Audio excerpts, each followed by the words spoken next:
Précédemment, on a ensemble appris à créer nos classes. On a appris également à instancier nos classes. Vous avez vu en fait que c'est très facile de créer une classe et de l'instancier. Également, je vous ai montré la fonction isInstance qui permet de tester en fait si une variable est exactement une instance d'une classe donnée. Je vous ai aussi expliqué la fonction vars et dies qui permet de faire une introspection de nos classes et instances. Et dans cette vidéo, nous allons approfondir un peu notre classe persons. Mais avant, bonjour à tous, j'espère que vous allez bien depuis la semaine passée. Quant à moi, je suis en forme. Si vous êtes nouveau sur la chaîne et que c'est votre toute première vidéo, sachez que c'est tout simplement une vidéo d'une longue série de formations. Je vous invite à la suivre, à suivre les vidéos précédentes, à liker, à vous abonner et à partager. D'accord? Donc, c'est bon, on retourne à notre code. Donc, on avait créé notre classe persons. On a vu qu'en fait, que cette ligne n'était ni plus ni moins que la documentation de la classe. Mais en fait, notre classe, en fait, ne sert pour l'instant pas à grand chose. Pourquoi? Parce qu'en fait, on crée juste des classes qui ne sont juste similaires. A, B et C, c'est tout simplement la même chose. Il n'y a pas vraiment de différence. Donc, on a une classe qui est dite persons. Et on a dit que c'est une classe qui va générer, en fait, des sommes, en fait. C'est-à-dire que les objets qui sortent de cette classe sont des êtres humains. D'accord? Donc, on va revenir là et on va créer tout simplement notre toute première fonction qui va permettre de personnaliser notre classe. Donc, on va dire def, une fonction classique. On va placer underscore et on va placer init underscore. Donc, après cela, on va ouvrir des parenthèses comme pour une fonction classique et on va passer un premier mot-clé qui s'appelle la self. Après self, on pourra passer des arguments, c'est-à-dire qu'on va passer en fait les arguments que l'on souhaite passer à la création de notre instance, d'accord? Donc ici, on va passer par exemple name, d'accord? Je vais faire de l'anglais puisque j'ai commencé en fait en anglais. Donc je vais dire first name en fait. Voilà, je vais dire last name. Ok, je vais dire sex. Je vais dire age. Je vais dire oui, c'est à peu près bon. Donc, sex, age, voilà. Donc, pour l'instant, on va se limiter à ça. Donc, on va ouvrir le bloc d'instructions. Et en dessous, qu'est-ce qu'on va faire? On va tout simplement personnaliser les données de notre classe. Donc, on va dire self point first name égale à first name à la ligne self point last name égale alors à last name, ainsi de suite. Self point age égale à age, self point sexe égale à sexe. Voilà, donc on vient ici d'enregistrer en fait nos 4 valeurs dans l'instance. Maintenant, si on exécute en fait notre fonction, il va lever une erreur. Il va nous dire simplement que, oups, attention, il manque des données. Il va dire simplement que persons.init missing 4 required positional arguments. Donc, il nous dit simplement en fait que il nous manque 4 arguments pour créer notre instance, c'est-à-dire first name, last name, sex and age. Donc, on va venir là à A, on va passer des valeurs. Donc, le first name, c'est tout simplement le nom. Donc, on va passer ici Rachid. Je vais dire John. Ok. Ensuite, il va demander le nom de famille. Je vais dire Do. Ensuite, il va demander le sexe. C'est un homme. Ensuite, il va demander l'âge. Je vais passer 45 ans. Ok. En dessous, je vais passer également. Cette fois-ci, je dirais J. D'accord. Do toujours. En majuscule. Après Do, on va passer le sexe qui est femme.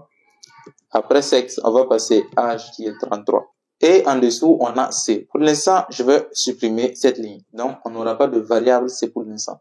Si je réexécute ça, voilà, il passe. Mais là maintenant, vous voyez que là, je n'avais pas enlevé la fonction vars.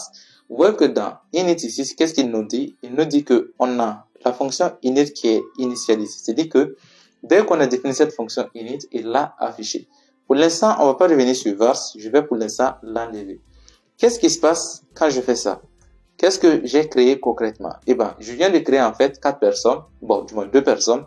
on a A et B, c'est-à-dire John et Jane. Bon, je vais changer le nom, je vais dire ici John. Et en dessous, je vais dire Jane. Voilà, donc c'est ça. Maintenant, si j'essaie de voir en fait ce qu'il y a dans John et dans Jane. Si je dis par exemple cette fois-ci vars 2 Jane. Si je dis compile-moi ça et affiche, vous voyez que Jane cette fois-ci en fait contient maintenant des données. Il me dit que Jane c'est first name, last name, âge et sexe. C'est pareil si je passe John et je dis bah vas-y affiche-moi ça, il nous affiche ça également. En vérité en fait ce qui est affiché en fait c'est les variables en fait de notre classe, du moins de notre instance qu'on a accès. Donc on peut directement avoir accès à une valeur de notre élément. Si je dis par exemple John.âge, il va m'afficher l'âge de John. Donc si je dis affiche, il me dit 45. C'est pareil. Si je fais John.sexe, il va me dire que c'est un M puisque c'est un garçon. Et si je dis John.name, name n'existe pas, je dirais first name ici. Si je lance, voilà, il me dit oups, il y a erreur puisque oui, N est en majuscule. Donc si je dis first name, il va John.firstName.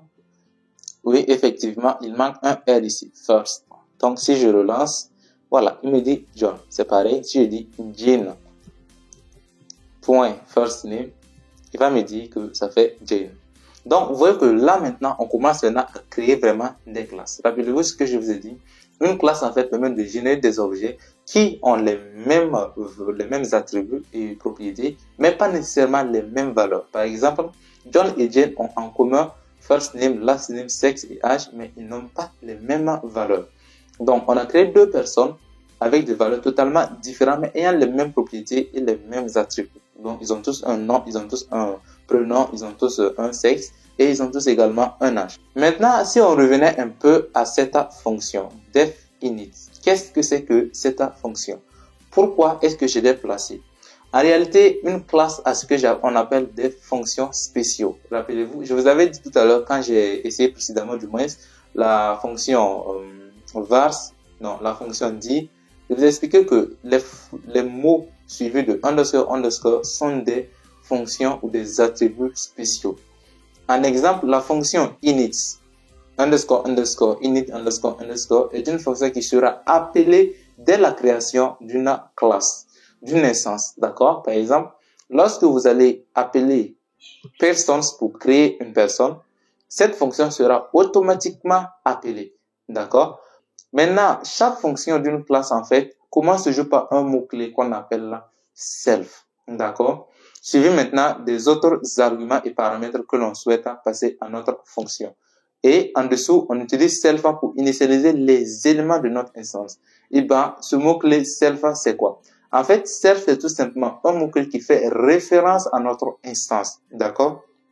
C'est dit simplement que lorsqu'on va dire, par exemple, John Doe, en fait, self va permettre de passer à nouveau John, en fait, à notre fonction init pour qu'il puisse travailler avec. Donc, il récupère self comme étant tout simplement John, ou du moins l'instance de personne, en fait. Donc, par exemple, ici, en fait, c'est comme si vous passiez, en fait, John à l'intérieur. Donc, il va dire, en fait, que John.firstName, il va attribuer une valeur firstName à John.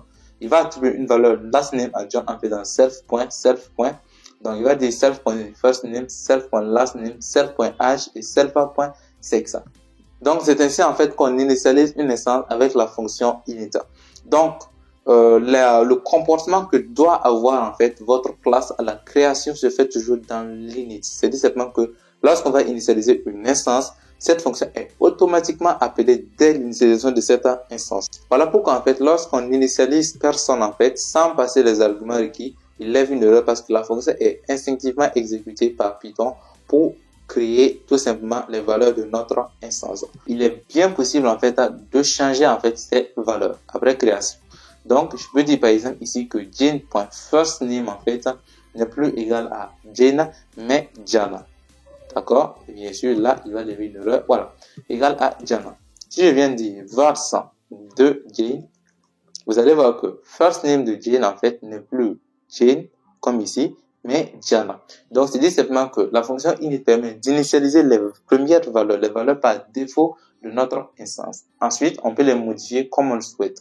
Donc, dans cette vidéo, on a vu en fait que la fonction init nous permettait d'initialiser les valeurs de notre instance. On a vu que le mot-clé self, en fait, est un mot-clé qui fait référence à l'instance en cours d'utilisation.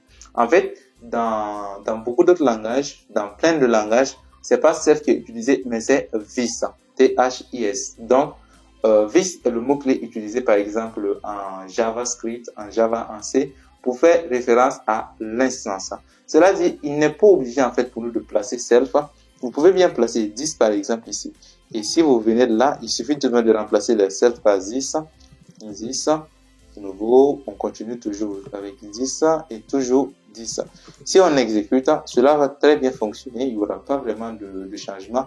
Pourquoi en fait? Parce qu'en fait, Python récupère tout simplement la toute première valeur comme valeur normale.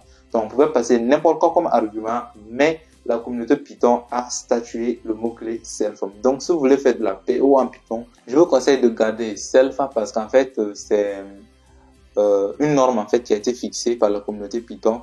On a vu également qu'il est possible de changer en fait une valeur, la valeur d'un attribut après création de l'instance. Cela se fait facilement. Donc, je vous donne rendez-vous à la prochaine vidéo où nous allons parler des attributs et des méthodes.